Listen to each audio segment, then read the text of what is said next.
प्यारे साथियों नमस्कार। स्वागत है आपके अपने चैनल लक्ष्य गाइड यूट्यूब चैनल पे। मैं हूं पल्लवी मैम और आज से हम वो केमिस्ट्री के वो चैप्टर स्टार्ट करने जा रहे हैं जो बोर्ड एग्जाम में हर साल पूछे जाते हैं। केमिस्ट्री के ये चैप्टर 2 विलियन ऐसा है जो बोर्ड एग्जाम में हर साल 10-12 क्वेश्चन आते ही है। तो चलिए एक भी क्वेश्चन गलत ना हो इस तरह से पढ़ते हैं। तो चलिए क्लास को स्टार्ट करते हैं। हमारा पहला नंबर सवाल दिया गया है, विलियन के अनुसंख्यक गुणधर्म का उदाहरण है। पहले तो मैं बता दूं विलियन के अनुसंख्यक का गुणधर्म कौन कौन होते हैं। एक होते हैं परासरणी दाब, दूसरा होता है क्वथनांक का उन्नयन, तीसरा होता है हिमांक का अवनमन और चौथा वाष्प दाब का अपेक्षित अवनमन। तो देख लीजिए इसमें से कौन सा ऑप्शन दिया गया है। ऑप्शन सी राइट आंसर हो जाएगा 1 का। यहाँ इंग्लिश मीडियम के लिए भी है। An example of colligative property of solution is, क्या होगा, डेंसिटी होगा, मास होगा, एलिवेशन और बॉइलिंग पॉइंट होगा या फिर टेम्परेचर होगा। तो अभी तो हमने ऊपर बता ही दिया है तो होगा ऑप्शन सी, एलिवेशन और बॉइलिंग पॉइंट। चलिए आगे बढ़ते हैं। दूसरा नंबर सवाल है, निम्नलिखित में से कौन अनुसंख्यक गुणधर्म का उदाहरण नहीं है। अभी हमने ऊपर बताया है कौन कौन होता है और यहाँ पूछा जा रहा है नहीं होता है। तो क्वथनांक का उन्नयन ये बताए थे, हिमांक का अवनमन ये भी बताए थे, वाष्प दाब का अपेक्षित अवनमन ये भी बताए थे। तो बचा कौन सा, ऑप्शन सी। यहाँ भी है, विच of the following is not an example of colligative property, क्या हो जाएगा, ऑप्शन सी, ऑप्टिकल एक्टिविटी। चलिए आगे बढ़ते हैं। 3 नंबर सवाल है, परासरणी विलियन डॉट के बराबर होते हैं। घनत्व होगा या नॉर्मलता होगा, शक्ति होगा या मोलर सांद्रण होगा। Isotonic solution are equal to, क्या होगा, डेंसिटी होगा, नॉर्मेलिटी होगा या स्ट्रेंथ होगा या मोलर कॉन्सेंट्रेशन होगा। बताओ 3 का राइट आंसर क्या हो जाएगा। तो वो हो जाएगा मोलर कॉन्सेंट्रेशन, ऑप्शन डी हो जाएगा 3 का। चलिए आगे बढ़ते हैं।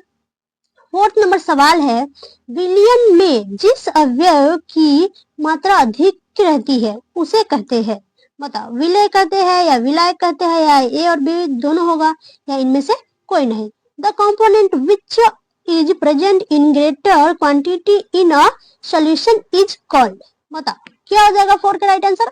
तो वो हो जाएगा विलायक, solvent, option B right answer हो जाएगा। चलिए आगे बढ़ते हैं।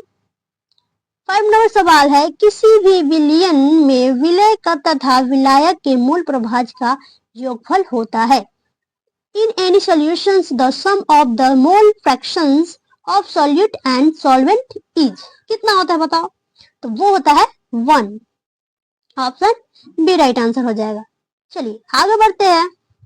6 नंबर सवाल दिया गया है, किसी विलयन के सांद्रण को व्यक्त करने का कौन सा तापक्रम पर निर्भर नहीं करता है। Which methods of expressing the concentrations of a solution does not depends on temperature। Molarity होगा या मोलालिटी होगा या नॉर्मलिटी होगा या फॉर्मलिटी होगा। बताओ 6 का राइट आंसर क्या हो जाएगा। तो वो हो जाएगा molality, option B right answer हो जाएगा। चलिए आगे बढ़ते हैं। 7 नंबर सवाल है, अर्धपरागण झिल्ली से पराशरण क्रिया में निकल पाते हैं, क्या निकल पाते हैं बताओ। In osmosis we can remove through a semipermeable membrane. बताओ सॉलिड मॉलिक्यूल्स होगा या सॉल्वेंट मॉलिक्यूल्स होगा या कॉम्प्लेक्स आयंस होगा या सिंपल आयंस होगा। बताओ 7 का राइट आंसर क्या हो जाएगा। 7 का होगा solvent molecules, option B right answer हो जाएगा 7 का। चलिए आगे बढ़ते हैं। 8 नंबर सवाल है, समुद्र जल का परिसारक दाब का लगभग होता है, कितना होता है बताओ। The ambient pressure of a sea water approximately, बताओ क्या हो जाएगा। 8 का राइट आंसर क्या हो जाएगा। तो वो हो जाएगा 38, ऑप्शन ए राइट आंसर हो जाएगा। चलिए आगे बढ़ते हैं। 9 नंबर सवाल है, CaNO3 × 2 का 1/2 गुणनांक है। बताओ कितना होगा। तो वो हो जाएगा 3, ऑप्शन सी राइट आंसर हो जाएगा। चलिए आगे बढ़ते हैं। 10 नंबर सवाल है, आदर्श विलयन का निम्न में से कौन गुण है। बता, विच of the following is a property of an ideal solution. बताओ क्या हो जाएगा, थोड़ा ऊपर कर देते हैं जिससे सब दिखे। बताओ क्या हो जाएगा 10 नंबर का। यह राउल्ट के नियम का पालन करता है, ये होगा, या फिर यह राउल्ट के नियम का पालन नहीं करता है, या फिर ए और बी दोनों, या फिर इनमें से कोई नहीं। तो राइट 10 का राइट आंसर क्या हो जाएगा, वो हो जाएगा ऑप्शन ए, यह राउल्ट के नियम का पालन करता है। चलिए आगे बढ़ते हैं। 11 नंबर सवाल है, पहाड़ों पर जल का क्वथनांक कम हो जाता है क्यों। बताओ क्या रीजन है जो पहाड़ों पर जल का क्वथनांक कम हो जाता है, बताइए। The boiling point of water decrease in the mountain because. बताइए क्या होगा, 11 का राइट आंसर क्या होगा, आप सब बताओ क्या होगा। तो वो हो जाएगा ऑप्शन ए, वहां वायुमंडलीय दाब कम होता है। The atmosphere pressure is low there. ठीक है, ऑप्शन ए राइट आंसर हो जाएगा। चलिए 12 नंबर सवाल देखते हैं। 12 नंबर सवाल पूछ रहा है कि निम्न में से विलयन के लिए कौन अनुसंख्यक गुण है। इनमें से कौन सा है जो अनुसंख्यक गुण है विलयन के लिए। राष्ट्रन दाब होगा, या पृष्ठ तनाव होगा, या चालकत्व होगा, या अर्ध आयु होगा। विच of the following is a colligative property of a solution. Osmotic pressure, या सरफेस टेंशन, या कंडक्टिविटी, या हाफ लाइफ। बताइए 12 का राइट आंसर क्या हो जाएगा, तो वो हो जाएगा osmotic pressure. Option A right answer हो जाएगा, पारस्वनिक दाब। चलिए आगे बढ़ते हैं। 13 नंबर सवाल है, शुद्ध जल का पीएच मान, पीएच होता है, शुद्ध जल का पीएच होता है, तो हम सबने पढ़ा है 7 होगा। Option A, the pH of pure water is, तो 7, ऑप्शन डी राइट आंसर हो जाएगा। चलिए आगे बढ़ते हैं। 14 नंबर सवाल है, निम्नलिखित में से कौन अनुसंख्यक गुणधर्म नहीं है। विच of the following is a not a colligative property. बताइए क्या हो जाएगा 14 का। 14 का हो जाएगा ऑप्शन ए, वाष्प दाब, वेपर प्रेशर। चलिए आगे बढ़ते हैं। 15 नंबर सवाल है, कौन से सांद्रण इकाई ताप से स्वतंत्र है। मोललता हो जाएगा, या मोललता हो जाएगा, या मोलरता हो जाएगा, नॉर्मलता हो जाएगा, या भार आयतन अनुपात हो जाएगा।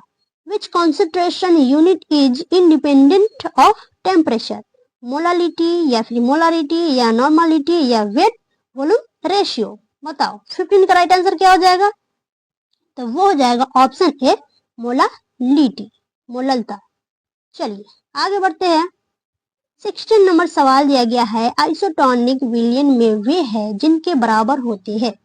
Isotonic solution are those which have a equal osmotic pressure, या फ्रीजिंग पॉइंट, या बॉइलिंग पॉइंट, या नन ऑफ दिस। क्या होगा बताइए 16 का क्या होगा, तो वो हो जाएगा ऑप्शन ए, पारस्वनिक दाब, ऑस्मोटिक प्रेशर। चलिए आगे बढ़ते हैं। 17 नंबर सवाल दिया गया है, वह विलयन जो राउल्ट के नियम से धनात्मक तथा धनात्मक या ऋणात्मक विलयन दर्शाता है उसे कहा जाता है। उसे क्या कहा जाता है, आदर्श विलयन कहा जाता है, या वास्तविक विलयन, या अनादर्श विलयन, या कोलाइडिंग विलयन। The solution which show positive और negative deviation from Raoult's law is called. बताइए आइडियल सॉल्यूशन, या रियल सॉल्यूशन, या नॉन आइडियल सॉल्यूशन, या कोलाइडल सॉल्यूशन। बताइए क्या हो जाएगा 17 का, तो 17 का हो जाएगा नॉन आइडियल सॉल्यूशन, अनादर्श विलयन, ऑप्शन सी। चलिए आगे बढ़ते हैं। ये रहा हमारा अगला नंबर सवाल, निम्नलिखित में किस यौगिक के जलीय घोल के रासायनिक दाब असामान्य होता है। यूरिया होगा, या साधारण नमक, या ग्लूकोज, या sucrose. Which of the following compounds has abnormal osmotic pressure is it's aqueous solution. Urea, या कॉमन सॉल्ट, या ग्लूकोज, या सुक्रोज। बताइए 18 का राइट आंसर क्या हो जाएगा, तो वो हो जाएगा option B, common salt, NaCl। चलिए आगे बढ़ते हैं। 19 नंबर सवाल दिया गया है, निम्नलिखित में किसके जलीय विलयन का क्वथनांक सबसे उत्तम होता है।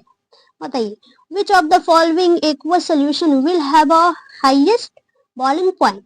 बताइए क्या हो जाएगा 19 का, तो 19 का हो जाएगा 1% CaCl2, ऑप्शन डी हो जाएगा। चलिए आगे बढ़ते हैं। 20 नंबर सवाल है, वाष्प दाब ज्ञात करने की सबसे सरल विधि कौन सी है? Which of the simplest method of determining vapor pressure? बताइए कौन सा हो जाएगा? मैनोमेट्रिक मेथड हो जाएगा या बैरोमेट्रिक मेथड होगा या क्रायोस्कोपिक मेथड होगा या नन ऑफ दीज होगा? बताइए 20 का राइट आंसर क्या होगा? तो वो हो जाएगा ऑप्शन बी, बैरोमेट्रिक मेथड। चलिए आगे बढ़ते हैं। 21 नंबर सवाल है, बर्फ में नमक मिला देने पर बर्फ का ताप 0 डिग्री सेल्सियस से कम हो जाता है, इसका कारण है? बताइए इसका क्या कारण है जो बर्फ में नमक मिला देने पर तापमान 0 डिग्री सेल्सियस से कम हो जाता है?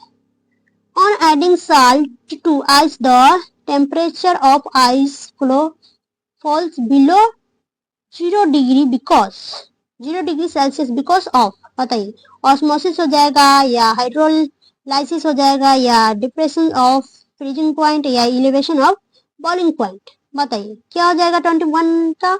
तो वो हो जाएगा ऑप्शन सी, क्वथनांक का उन्नयन, इलिवेशन ऑफ बॉइलिंग पॉइंट। चलिए आगे बढ़ते हैं। 22 नंबर सवाल है, निम्नलिखित में किसका हिमांक और नमन अधिकतम होगा? K2SO4 का, NaCl का, यूरिया का, ग्लूकोज का? Which of the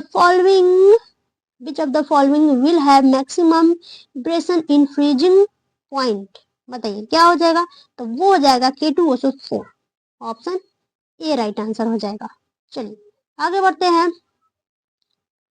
23 नंबर सवाल है, वैसा घोल जो एक निश्चित ताप पर संयोजन के बिना किसी प्रकार के परिवर्तन के उबलता है उसे कहते हैं? बताइए क्या हो जाएगा?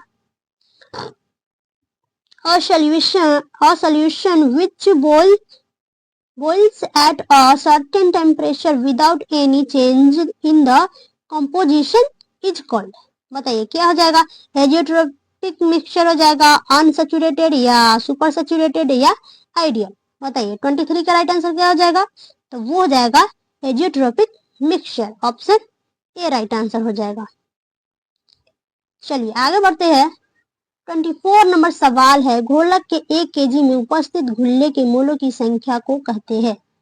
क्या कहते हैं? बताइए मोलरता कहते हैं या मोललता कहते हैं, नॉर्मलता कहते हैं या मोल प्रभाज कहते हैं? 24 का राइट आंसर क्या होगा आप सब बताओ।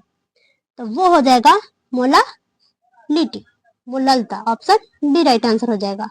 चलिए आगे बढ़ते हैं।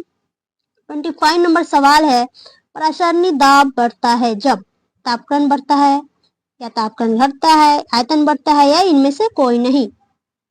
Osmotic pressure increase when? बताइए क्या हो जाएगा? टेम्परेचर इंक्रीज या टेम्परेचर डिक्रीज या फिर वॉल्यूम इंक्रीज या नन ऑफ दीज? 25 का राइट आंसर क्या होगा? तो वो हो जाएगा टेम्परेचर इंक्रीज, ऑप्शन ए, तापक्रम बढ़ता है। चलिए आगे बढ़ते हैं। 25 नंबर सवाल है, निम्नलिखित में से कौन राउल्ट का नियम है? 26 का राइट आंसर क्या हो जाएगा? तो ऑप्शन ए। चलिए विच of the following is Raoult's law? Option A right answer हो जाएगा। चलिए आगे बढ़ते हैं। 27 नंबर सवाल है कि निम्नलिखित में से कौन हेनरी का नियम है? वहां राउल्ट्स का नियम पूछा है, यहाँ हेनरी का पूछ रहा है, तो हेनरी का हो जाएगा option C, which of the following is Henry law. चलिए आगे बढ़ते हैं। 28 नंबर सवाल है, मोलरता बराबर है, मोलरता बराबर क्या है? तब वो है small n by capital V, option A right answer हो जाएगा। चलिए आगे बढ़ते हैं।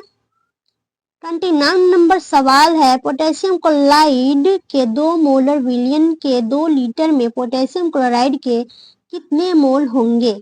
How many moles of potassium chloride will be there in 2 litre of 2 molar solution of potassium chloride? कितना होगा? 2 मोल्स होगा या 4 मोल्स होगा या 6 मोल्स होगा या 16 मोल्स होगा? बताइए 29 का राइट आंसर क्या होगा? तो वो हो जाएगा 4 मोल्स, 4 मोल। चलिए आगे बढ़ते हैं। 13 नंबर सवाल है, किसी पदार्थ किसी पदार्थ की विलेयता निर्भर करती है। किस पे निर्भर करती है बताइए? Solubility of a substance depends on, बताइए, नेचर ऑफ सॉल्यूट पे या नेचर ऑफ सॉल्वेंट पे, टेम्परेचर एंड प्रेशर पे, या ऑल ऑफ दीज। किस पे करती है आप सब बताओ। तो मैं बता दूं आपको, नेचर ऑफ सॉल्यूट पे भी, नेचर ऑफ सॉल्वेंट पर भी, टेम्परेचर एंड प्रेशर पे भी। तो राइट आंसर क्या होगा आप बताओ? ये हो जाएगा इनमें से सभी। विलयन की प्रकृति पर भी, विलायक की प्रकृति पर भी, ताप और दाब पर भी। तो ऑप्शन डी राइट आंसर हो जाएगा। चलिए आगे बढ़ते हैं। 31 नंबर सवाल है, तापमान बढ़ने पर विलेयता बढ़ती है या घटती है या अपवर्तित रहती है या इनमें से कोई नहीं। On increase in temperature solubility, increase होगा या डिक्रीज होगा या रिमेन्स अनचेंज्ड या नन ऑफ दीज। बताइए 31 का राइट आंसर क्या हो जाएगा? तो वो हो जाएगा इंक्रीज, बढ़ती है। चलिए आगे बढ़ते हैं। 32 नंबर सवाल है, किसी द्रव में किसी गैस के विलेयता गैस के दाब का सीधा समानुपाती होता है। यह नियम किसका है? अब बताओ किसका है? हेनरी का है या राउल्ट का है या कोलराउज का है या इनमें से कोई नहीं। The solubility of a gas in a liquid indirectly proportional to the pressure of the gas who laws is this. Law is, बताइए क्या हो जाएगा? हेनरी होगा या राउल्ट होगा या कोलराउज होगा, इनमें से कोई नहीं। 32 का राइट आंसर क्या होगा आप सब बताओ। तो वो हो जाएगा हेनरी का, ऑप्शन ए राइट आंसर जो 32 का। चलिए आगे बढ़ते हैं। 33 नंबर सवाल है, गोताखोर ऑक्सीजन के साथ कौन सा गैस मिलाकर ले जाता है? आर्गन ले जाता है या हीलियम या कार्बन डाइऑक्साइड या इनमें से कोई नहीं। विच क्या होगा बताइए आप? 33 का राइट आंसर क्या होगा? तो वो हो जाएगा helium, option B right answer हो जाएगा। चलिए आगे बढ़ते हैं। 34 नंबर सवाल है, समुद्री जल को किस विधि से लवणहीन किया जाता है? बताइए क्या हो जाएगा? ऑप्शन ए होगा प्राशरण होगा या उल्टा प्राशरण होगा या रवाकरण होगा या इनमें से कोई नहीं। 34 का राइट आंसर बताइए क्या होगा? तो वो हो जाएगा उल्टा प्राशरण, ऑप्शन बी हो जाएगा। चलिए आगे बढ़ते हैं। 35 नंबर सवाल है कि 35 नंबर सवाल है, किसी विलयन के पराशरण दाब को निम्न में से किसके द्वारा बढ़ाया जा सकता है? बताइए किसके द्वारा बढ़ाया जा सकता है? Osmotic pressure of a solution can be increased by which of the following. बताइए किसके द्वारा बढ़ा सकते हैं? 35 नंबर का यहाँ पे ऑप्शन नहीं दिख रहा है और इंग्लिश में ऑप्शन नीचे करेंगे तो ऊपर का खत्म, तो रहने देते हैं। चलिए 35 का राइट आंसर क्या होगा बताइए? तो वो हो जाएगा विलय के अणुओं की संख्या को बढ़ाकर, by increasing the number of molecules of the solution. Option B right answer हो जाएगा 35 का। चलिए आगे बढ़ते हैं।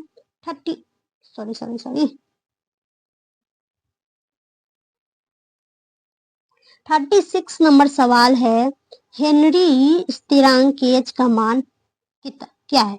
बताओ ताप में वृद्धि के साथ बढ़ता है या ताप में वृद्धि के साथ घटता है या समान बना रहता है या पहले बढ़ता है फिर घटता है? बताइए क्या होगा? The volume of Henry constant KH। बताइए क्या होगा? 36 का राइट आंसर क्या होगा? तो वो हो जाएगा ताप में वृद्धि के साथ बढ़ता है, increase with increase in temperature. Option A right answer हो जाएगा 36 का। चलिए आगे बढ़ते हैं। 37 नंबर सवाल है, जो विलियन राउल्ट के नियम का पालन करता है उसे क्या कहा जाता है? बताइए क्या कहा जाता है? 37 का राइट आंसर क्या होगा बताइए आप सब? 37 का क्या होगा? जो विलियन राउल्ट के नियम का पालन करता है वह आदर्श विलियन कहलाता है। तो 37 का राइट आंसर क्या हो जाएगा देख लो आप लोग, ऑप्शन ए। चलिए आगे बढ़ते हैं। 38 नंबर सवाल है, एक निश्चित ताप पर वाष्प दाब का अपेक्षित अवनमन विलयन में विलय के मूल प्रभाज के बराबर होता है, यह नियम है। यह नियम किसका है बताइए, आप सब बताओ किसका है, बताओ। हेनरी का है या राउल्ट का है या आर्सेनियस का है, आर्हेनियस का है या इनमें से कोई नहीं, बताइए। 38 का राइट आंसर क्या होगा, तो ये है राउल्ट का नियम, ऑप्शन बी है। यहाँ भी इंग्लिश में है, आप सब पढ़ लो इंग्लिश वाले। चलिए आगे बढ़ते हैं। 39 नंबर सवाल है, पराशरण दाब निम्नलिखित में से किस समीकरण द्वारा व्यक्त होते हैं। Osmotic pressure is expressed by which of the following equation, बताइए। 39 का राइट आंसर क्या होगा, ऑप्शन ए हो जाएगा, ये बराबर सी आर टी। चलिए आगे बढ़ते हैं। आज का लास्ट सवाल है, वाष्प दाब का अपेक्षित अवनमन है, इनमें से कौन सा है बताओ, कौन सा हो जाएगा, option B, the relative depression of vapour pressure is, option B हो जाएगा। चलिए आज के लिए इतना ही। अगर आप अपने तैयारी को और भी बेहतर तरीके से करना चाहते हैं तो आप हमारे टेलीग्राम ग्रुप में ज्वाइन हो सकते हैं। वहाँ रोज क्विज होते हैं, हमारे जो एडमिन भाई बहन है वो सब कराते हैं। आपको टेलीग्राम ग्रुप का लिंक डिस्क्रिप्शन में मिल जाएगा, अगर आप ज्वाइन होना चाहते हैं तो हो सकते हैं, ठीक है। तो चलिए आज के लिए इतना ही, फिर मिलते हैं अगले क्लास में, तब तक के लिए बाय बाय। और हाँ हाँ हाँ, आप लोग देखे हैं तो क्लास को लाइक कर दीजिएगा, और चैनल पे नए हो तो सब्सक्राइब जरूर कीजिएगा, ताकि हम अगले क्लास में फिर से मिल सके, ठीक है। चलिए।